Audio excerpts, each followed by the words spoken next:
I saw a stranger in our baby monitor. Then I realized it wasn't a stranger at all. Original post OP. Hey Reddit, I'm not sure if I should even be writing this. But I need to get it out there. Something so wild happened that I can barely even wrap my head around it. I feel like I'm going insane. I'm still in shock. Maybe sharing it here will help me make sense of things. So, let me start with some background. I, 29M, have been married to Rachel, 28F, for 3 years now. We have a beautiful baby girl, Sophie, who is 10 months old. Things were pretty perfect, or so I thought. We're a happy family, with everything going the way it should. I have a solid job, Rachel stays home with Sophie, and I always thought we had a strong, unbreakable trust. I'm not saying we didn't have our little arguments here and there, but nothing that would ever make me doubt our relationship. But then last night, I had a weird feeling. I don't know why, but it came out of nowhere. We have a baby monitor, the kind that lets you watch Sophie from our bedroom. It's a bit of a security thing, one of those cameras that syncs to your phone, so I can always keep an eye on her even when I'm downstairs or in the kitchen. Last night, I couldn't sleep. I kept tossing and turning, and at one point, I decided to check the monitor just to make sure everything was okay with Sophie. Normally, I don't check it after midnight unless I hear her crying, but something felt off. Maybe it was the stress from work or just a gut feeling, but I opened the app anyway. At first, it was just Sophie, peacefully sleeping in her crib. I felt relieved, but then, I saw someone else, someone standing by her crib. A shadowy figure. I froze. My heart skipped a beat. I immediately opened the camera feed more clearly to get a better look. The person didn't seem to notice they were being watched, at least not at first.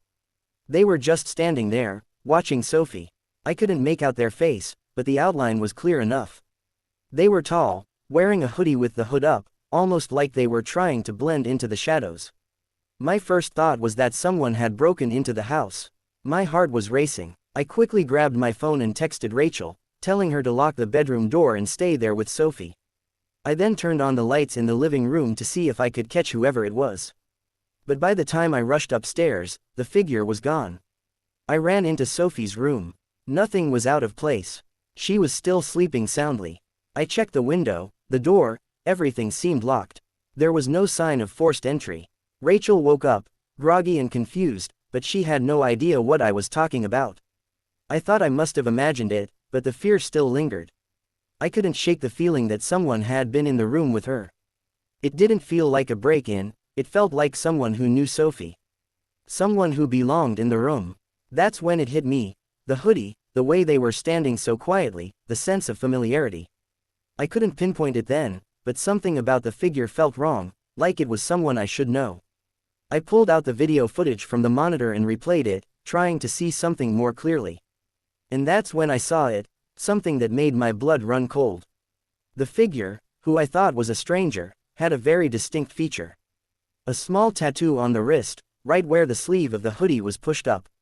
I paused it, stared at it, then I realized, it wasn't a stranger at all. It was Rachel. She had snuck into Sophie's room in the middle of the night, dressed in a hoodie, standing by Sophie's crib, watching her. I was absolutely speechless. I felt like the floor dropped out from under me. My head was spinning. Why was Rachel in there? Why didn't she wake me up? Why was she hiding? I immediately confronted her. Rachel was sitting in bed, scrolling through her phone, looking exhausted.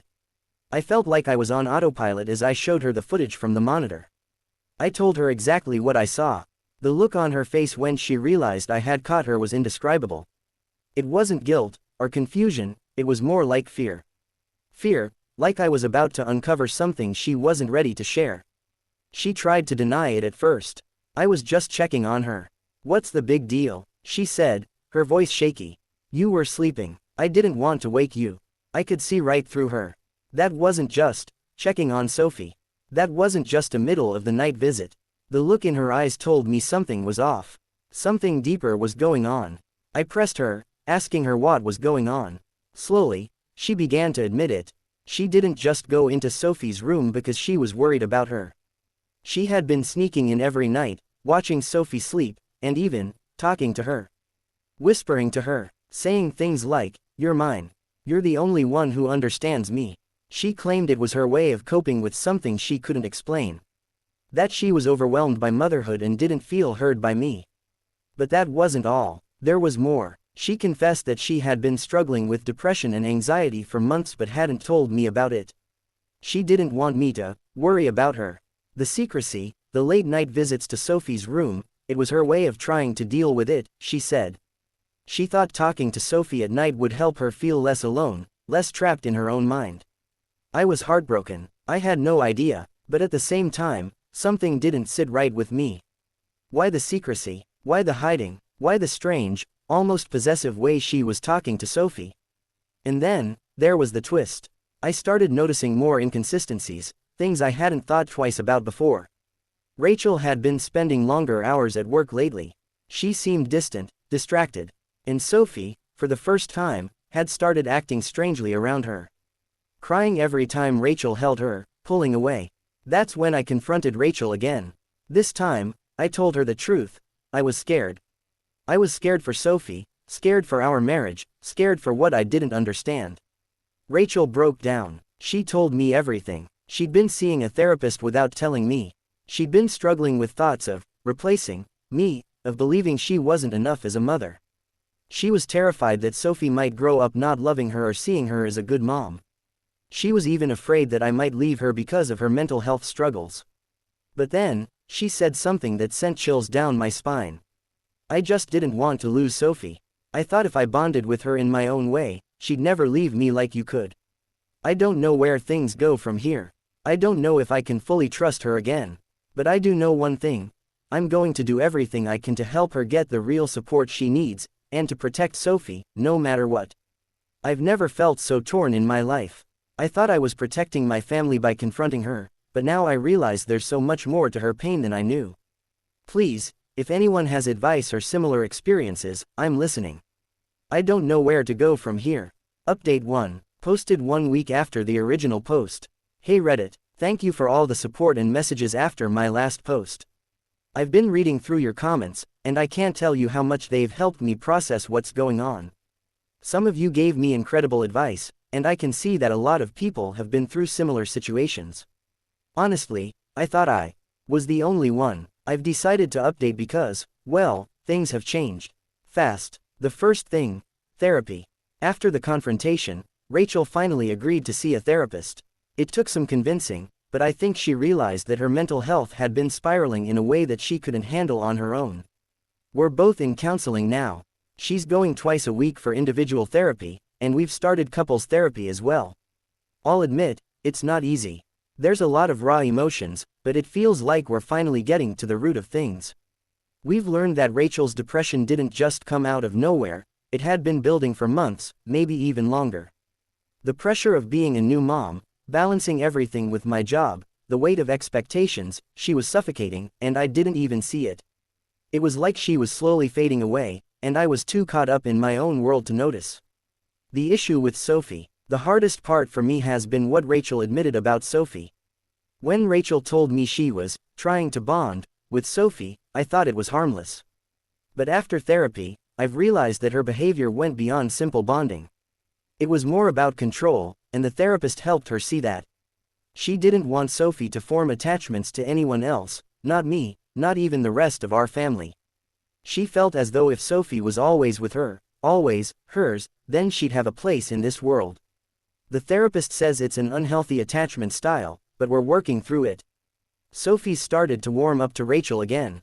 She still cries when Rachel picks her up some days, but she's gradually letting her hold her without looking terrified. I'm so relieved to see that. But I'm also cautious. Rachel has been doing everything in her power to be more present, and I can see it, she's really trying. Now, here's the hard part. Last week, I was going through some old photos on my phone, looking for a picture of Sophie when she was younger. And that's when I saw something that made my stomach drop. I found a series of text messages between Rachel and a close friend of hers, one I'd never thought twice about before. The messages were from months ago, around the time Sophie was born. It wasn't about Sophie at all. It was about me. Rachel had been talking to her friend about how she was afraid I'd leave her if she didn't start acting perfect. She told her friend she was feeling replaced by Sophie, that I was becoming more focused on Sophie than her. The messages seemed innocent at first, just venting, but then I saw one that I can't get out of my head. I'm scared he'll fall in love with Sophie and forget me. If I keep him from bonding with her, maybe I'll still be his priority. I sat there in shock, rereading those words over and over. I wasn't expecting this was the twist. I felt like I'd been punched in the chest. My wife, the woman I thought I knew inside and out, had been keeping all this fear and insecurity hidden from me. It made me feel betrayed, honestly. I wasn't a perfect husband, but I tried. I tried so hard to be there for her. And yet, she was pushing me away. She was controlling the relationship without even realizing it. The confrontation, I couldn't let this go. I had to confront her again, even though it wasn't easy. I waited until the evening when we were alone. Sophie had just gone to bed, and I could feel the tension in the air. I showed Rachel the messages. I was calm at first, but my heart was racing. She looked at the screen, her face draining of color as she read through them. I saw the same fear in her eyes, the same thing I saw when I caught her by the monitor. She didn't say anything for a long time, and I thought for a moment that she might try to deny it again, but she didn't. She just broke. Rachel started crying, full-on sobbing. She looked at me and whispered, "I'm so sorry. I don't know what happened. I didn't want you to see that. I never meant to hurt you. But I was hurt, deeply, more than I ever thought I could be." I asked her, "Why didn't you tell me? Why didn't you just talk to me instead of keeping this all inside?" She kept crying, unable to answer for a while. Eventually, she told me she felt so small, so insignificant in the grand scheme of our family. She felt like Sophie was taking everything, my attention, my love, even my time.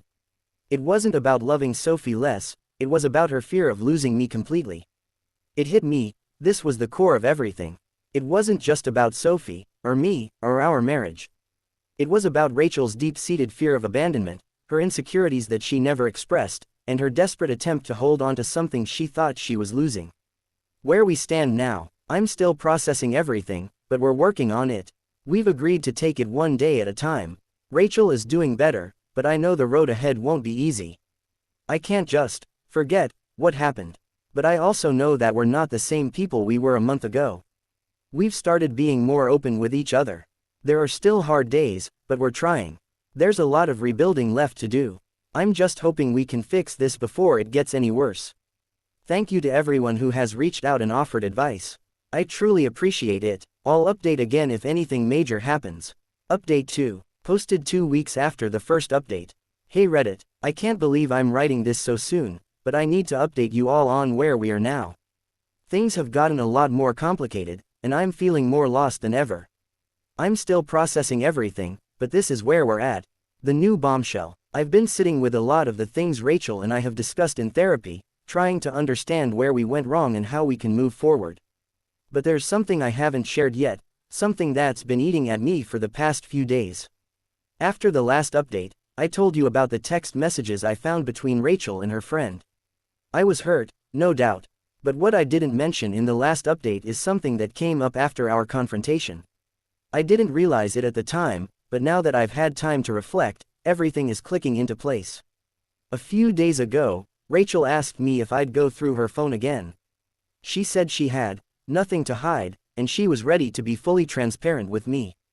Now, I thought this was progress at first. She was trying to be open, trying to make things right. But as I started looking through her messages, I found something that made my blood run cold. There were texts between Rachel and another man. I know, I should have expected it, considering everything we've been through. But the thing that got me wasn't just the messages themselves, it was the timing.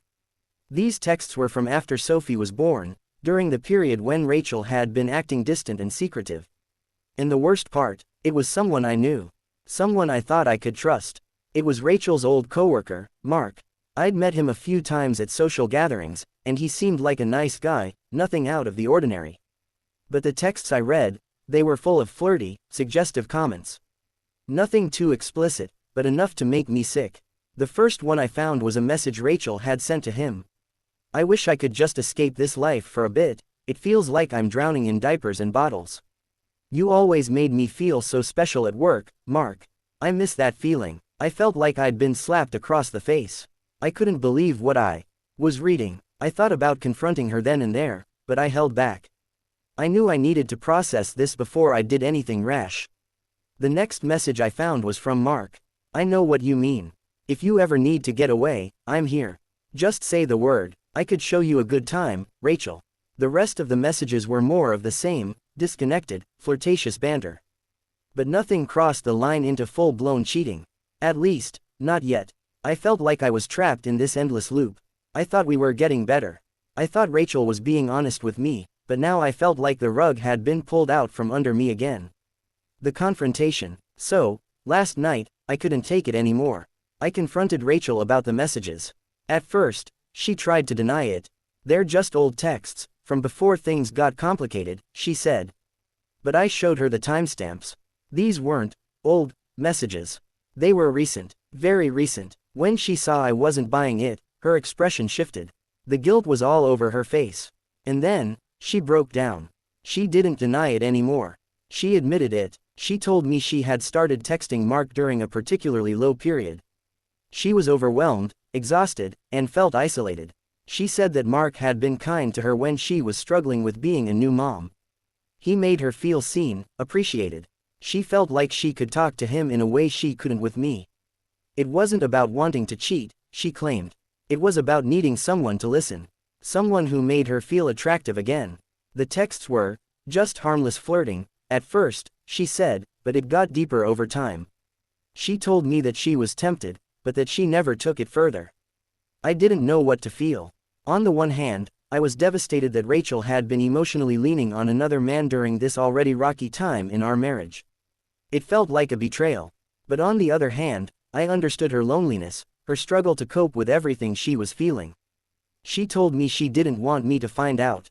She knew it would hurt me, and she was right. But she also said something that shook me. I was so scared you wouldn't love me the same way once Sophie came into our lives. I felt like I wasn't enough for you anymore, like I'd been replaced. I didn't know what to say. I was angry, but I also felt sorry for her. She was drowning in her own fears, and she didn't know how to ask for help. I wanted to yell, to scream, to call her out for everything she'd done. But instead, I just sat there. Where we stand now, so here we are. I'm still processing all of this. I've never been more confused in my life. Rachel's not cheating, at least, not physically, but emotionally. I don't know where to go from here.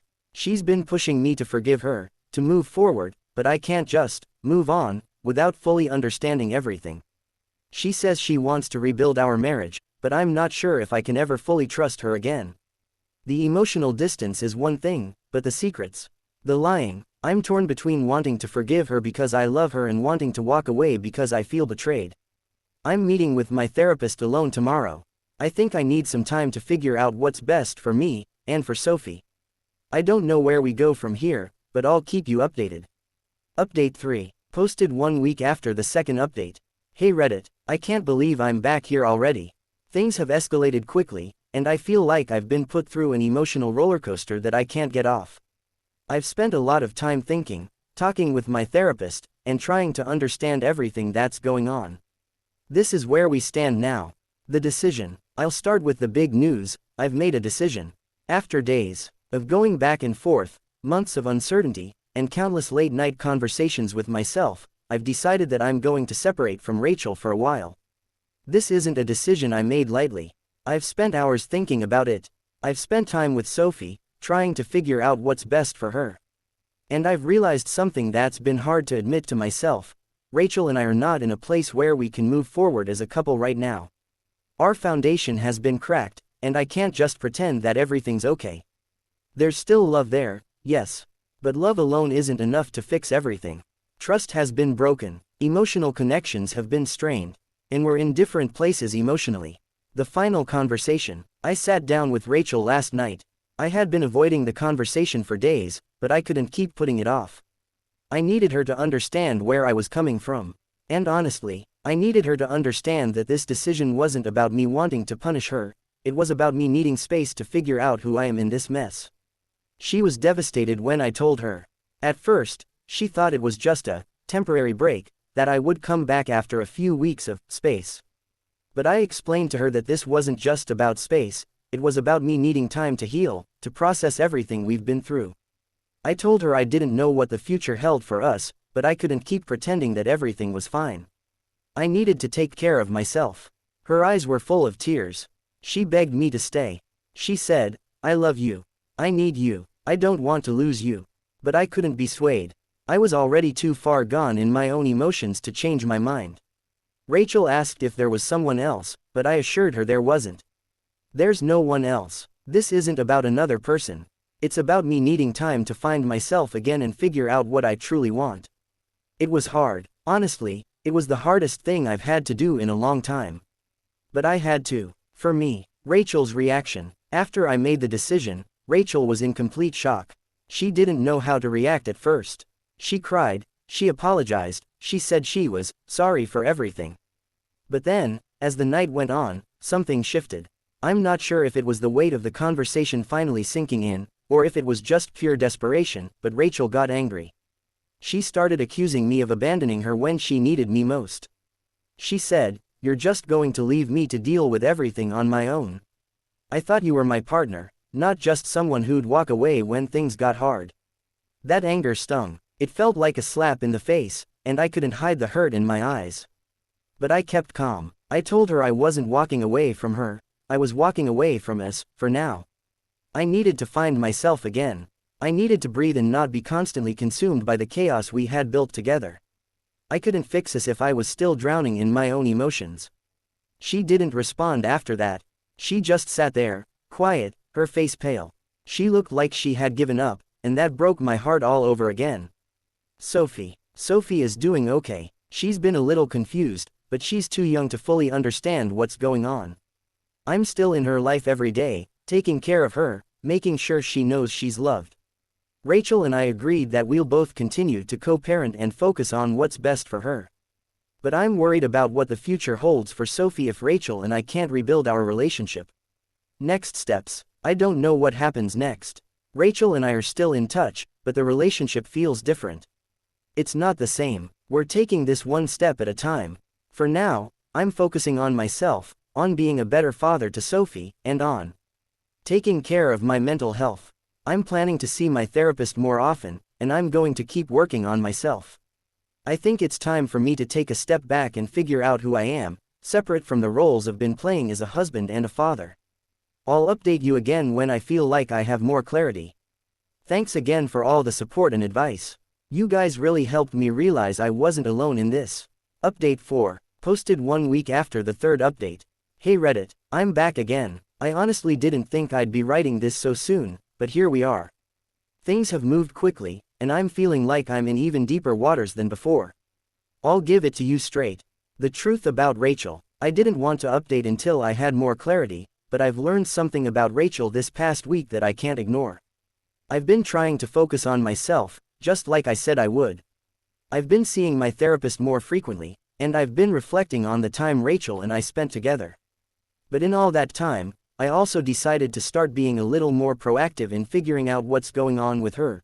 Since I've been getting space, I wanted to make sure I wasn't leaving her to drown completely on her own. After all, Sophie still needs both of us. So, I reached out to a few people I trust, friends, family, people who knew Rachel and me well. And one of them, a mutual friend of ours, told me something I wasn't expecting. Something that honestly left me shaking. It turns out Rachel has been seeing a therapist of her own for the past 2 weeks, which isn't what shocked me. What shocked me was the reason she was seeing this therapist. Apparently, Rachel has been dealing with some serious issues for much longer than I realized. Her struggles with abandonment go way deeper than just what's been happening with me and Sophie.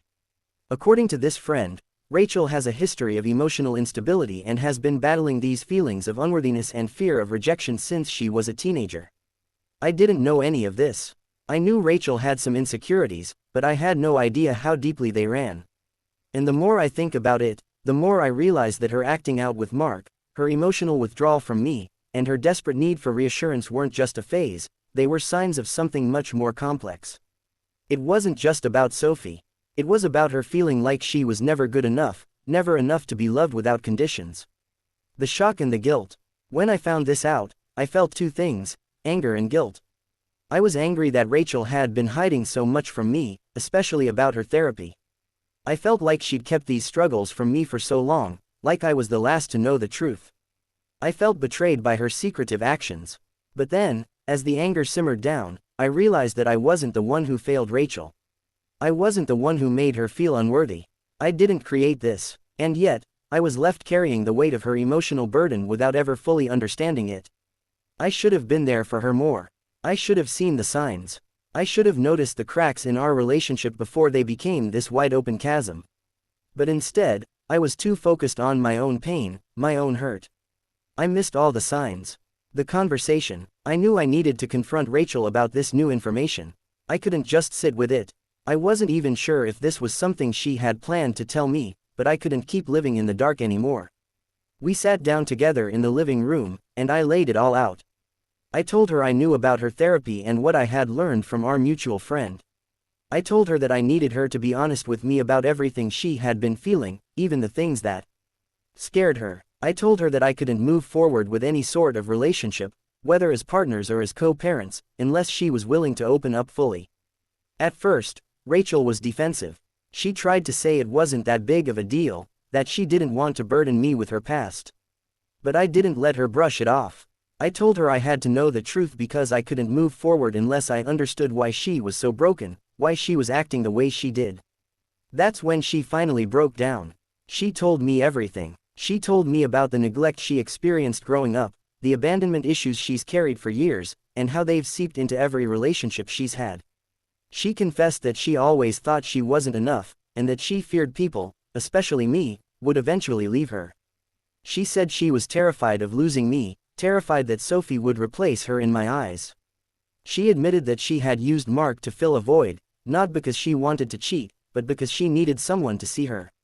She told me she never realized how much her insecurities were suffocating our relationship until everything started falling apart. It was heartbreaking to hear, and it was also incredibly hard for me to hear.